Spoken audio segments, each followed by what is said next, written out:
स्वागत है आप सबका आपके अपने मसाला किचन में। आज हम बना रहे हैं बच्चों के लिए एक और स्नैक जो बहुत ही इजी तरीके से बनेगा। उसके लिए आपको कढ़ाई रखने की जरूरत नहीं पड़ेगी, वो भी बहुत ही कम ऑयल में बहुत टेस्टी बनेगा। हाँ, तो आज हम जो बनाने जा रहे हैं वो भी ऐसा ही टिडबिट्स है कि टी टाइम पे खा पाएँ, या रात को भी बच्चों को भूख लगती है, जब हम सोने जाते हैं तब बच्चों को भूख लगती है, या कभी एनी टाइम इसको खा सकते हैं। और इसे बनाने के लिए अक्सर हमें कढ़ाई रखनी पड़ती है, लेकिन आज हम कुछ ऐसी ट्रिक से आपको बताएंगे कि बिल्कुल पॉपकॉर्न की तरह ये बनेंगे और हमें कढ़ाई रखने की ज़रूरत नहीं पड़ेगी, और हेल्दी भी होते हैं तो बच्चों को पसंद भी आएंगे, और इसे हम कई फ्लेवर में बनाएंगे। तो ये आप पहचानिए, ये है क्या? ये है साबूदाना, बहुत मोटा वाला साबूदाना। जनरली 3 तरीके के साबूदाने मिलते हैं। ये देखिए, ये नॉर्मल साबूदाना है जिससे हम अक्सर खिचड़ी बनाते हैं, और कई लोग इससे वो भी बनाते हैं, खीर भी। लेकिन मेरे यहाँ तो इसमें खीर नहीं बनती, मेरे यहाँ खीर बनती है ये नायलॉन वाले साबूदाने से। मैंने वो वीडियो डाल रखा है, इसमें बिल्कुल भी लेस नहीं होता, बिल्कुल मोती दाने की तरह चमकते हैं, और खीर बहुत ही लाजवाब बनती है। उस खीर का वीडियो भी आप ज़रूर देखिए। तीसरा भी जो होता है ये है, इससे नमकीन बनता है, वही मैं ले रही हूँ जिससे नमकीन बनता है, तो इसे हम बनाएंगे। तो अब आपको कोई कन्फ्यूजन नहीं होगा, ये साबूदाना लेने में आपको सबसे बड़े फ्राई होने वाले नमकीन वाले वो आपको लेने हैं। मतलब ये फीके हैं पर जनरली हमें नमकीन बनाने के काम में आते हैं। इसे बनाने के लिए मैंने एक पैन रखा है, और इस पैन में बना सकते हैं, किसी भी हांडी में, कढ़ाई में, कुकर में, किसी में बना सकते हैं। हमें कवर नहीं करना, इसे पॉपअप नहीं होंगे, इसे हमें चला के ही पॉपअप करने हैं। बनाने से पहले इसे हमें धूप में रखना बहुत ज़रूरी है। जब ये धूप लगेगी इसे, तभी ये बहुत ही बढ़िया बनेंगे, और ये अंदर तक पकने चाहिए, खास बात है ये। इसे हम ऑयल में भी बना सकते हैं, बटर में भी बना सकते हैं। 2 टेबलस्पून करीब ऑयल डाला है मैंने। ये देखिए, ऑयल थोड़ा गर्म हुआ है। अब ये छोटी सी एक कटोरी मैंने डाल दी है। अभी ऑयल जो है मीडियम फ्लेम पे है। ये देखिए, मैं कंटिन्यूसली चलाए जा रही हूँ, एक जगह नहीं छोड़ रही हूँ। ये देखिए, धीरे धीरे ये पॉपअप होना शुरू होंगे। ये देखिए, ये देखिए, ये देखिए। इस टाइम पे आप गैस थोड़ा सा स्लो कर दें, बस। बहुत ही मज़ेदार से, बहुत ही मज़ेदार, बहुत ही बेस्ट, मज़ा आ जाएगा। ये देखिए, गोल गोल बॉल्स की तरह। अभी अंदर तक सिके हुए हैं, क्योंकि हमने इसे धूप भी दिखाई, और बनाने का तरीका यही रहेगा। जो बहुत टूटे हुए होते हैं वो देखिए छोटे छोटे होते हैं, और जो अच्छे फुल होते हैं वो इस तरीके से फुल हो जाते हैं, बॉल्स की तरह।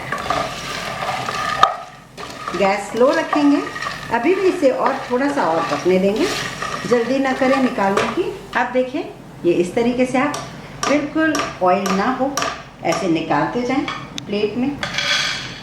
ऑयल हमारे पास काफ़ी सारा है, ये देखिए, उसने ऑयल बहुत कम लिया। एक चीज़ और बताऊंगी कि अक्सर हम कोई भी नमकीन वगैरह बनाते हैं तो हम इसे पेपर पर रखते हैं, क्योंकि हमें इतना ऑयली नहीं चाहिए। पर अभी हमें पेपर पे इसलिए नहीं रखना क्योंकि हमें इस पर मसाले डालने हैं, तो मसाले इस पर जो हल्का सा ऑयल है इस पर चिपकेंगे। तो इसी टाइम मैं फिर से एक मुट्ठी या एक छोटी कटोरी वापस डालूँगी। इसी तरीके में थोड़े से और बना के रख लूँगी, तो उससे मैं कई फ्लेवर में आपको बना के। ये देखिए, ये दूसरे भी तैयार हैं। अब ये बहुत ही बढ़िया अच्छे से फूल गए हैं, और क्रंची भी बहुत हैं। अभी क्योंकि गर्म है तो थोड़ा से ठंडे होने दें, चाहे पॉपकॉर्न हो या ये हो, आप उसे थोड़ा सा ठंडा जरूर करें, उसके बाद ये और ज़्यादा क्रिस्पी होते हैं। अब हम इसको 3 फ्लेवर देते हैं। तो एक फ्लेवर हम कैरेमल का देंगे, जैसे हम पॉपकॉर्न बनाते हैं कैरेमल वाले, वैसे ही हम इसको भी बनाएंगे, ये भी बहुत ही टेस्टी बनेंगे। वही ऑयल वाला पैन है। अब क्योंकि हम कैरेमल बना रहे हैं तो चाहे तो आप इसमें भी ऑयल डाल सकते हैं, पर मैं अभी डाल रही हूँ बटर।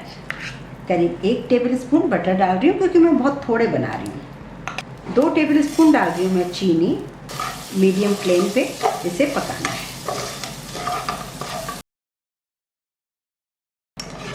ये देखिए शुगर मेल्ट होने वाली है। इस टाइम हमें खास ध्यान देना होता है। ये गरम भी काफ़ी होता है, खास तौर से बिगनर्स के लिए बहुत ध्यान से बनाएं। अब गैस लो कर दें क्योंकि हमने देखी कि शुगर पूरी मेल्ट हो चुकी है। अब हम 2 पिंच इसमें डाल रहे हैं मीठा सोडा, जिसको बेकिंग सोडा भी कहते हैं। ये डालने से शुगर जो है काफ़ी सॉफ्ट हो जाती है। और 4-5 ड्रॉप्स हम डाल रहे हैं वैनिला एसेंस। फटाफट से गैस बंद कर देंगे और ये डाल देंगे। इन्हें अपन मिक्स करेंगे। बहुत ही मज़ेदार से तैयार हो जाएंगे। बच्चे तो मतलब खुश हो जाएंगे। अब ये थोड़े से ठंडे हो जाएंगे, फिर अब इन्हें अलग अलग करेंगे। ये देखिए कितनी शुगर की तारें आ रही हैं। अब जब तक कैरेमल वाले ठंडे हो रहे हैं तब तक हम इसको 2 फ्लेवर और दे देते हैं। ये देखिए ये टमेटो का पाउडर और कश्मीरी लाल मिर्च पाउडर है, दोनों को मैंने मिक्स कर दिया है।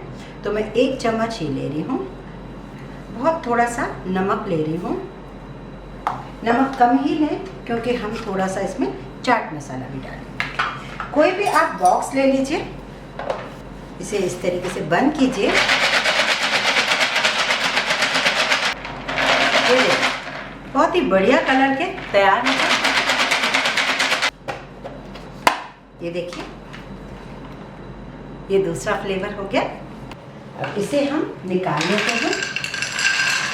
अब हम तीसरा फ्लेवर बना रहे हैं।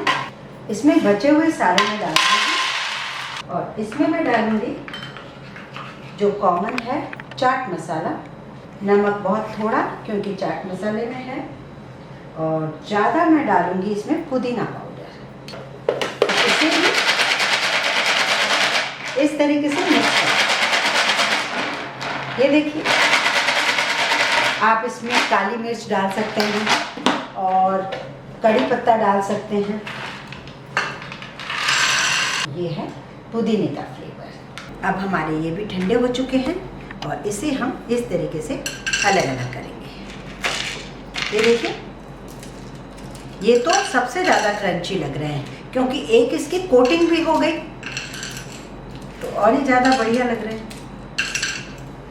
इसी तरीके से आप काफ़ी सारे फ्लेवर बना सकते हैं। ये देखिए अलग अलग हो गए हैं। तो आखिर हमारे साबूदाने को, जिसे हमने सोचा नहीं होगा, 3 बहुत बढ़िया फ्लेवर मिल गए। अब आप मुझे ज़रूर बताएं कि आप और कितने फ्लेवर में से बना सकते हैं। यदि आपको मेरा वीडियो पसंद है तो लाइक करें, ज़्यादा से ज़्यादा शेयर करें, इस चैनल को सब्सक्राइब जरूर करें।